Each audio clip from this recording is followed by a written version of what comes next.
Hammaga assalomu alaykum. Assalomu alaykum. Miskin Center.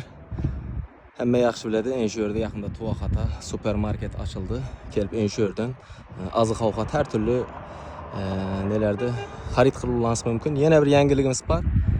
Shu yerda darxonamiz sog'liq polati bo'lsa bugundan boshlab ishga tushadi.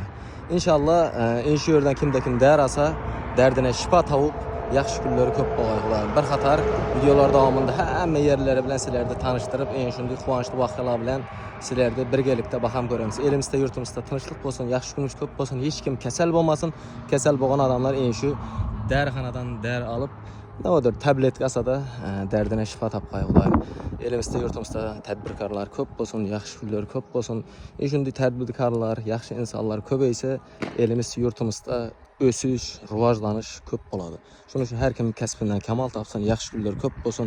Bugundan boshlab, Xudo xolasa kechki soat 12 gacha ish faoliyatini o'zin boshlaydi. Xudo xolasa sizlar bilan bir qator hamma yerini tanishib, birgalikda ko'rib o'taverasizlar videolarda.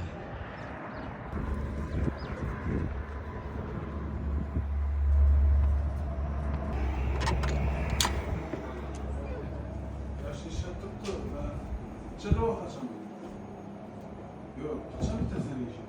20 mi? Senin işin bitken yaşta var mı? Şoför attı. Tripodlarını girsisini al, elektronik. Şuradaki şoför attı. Başlık 10 mola versin. Başlarına Xudo xolasa. Elimiz shu yerdan navodir dara olsa, shu dardlarga shifo bo'lsin.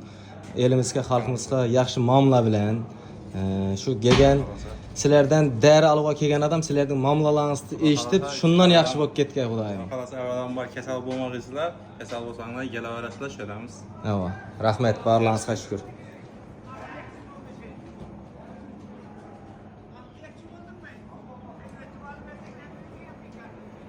Darxonamizda siz xohlagan turdagi nalichi pul, plastik orqali hamma yo'nalishda savdo ishlari bo'ladi.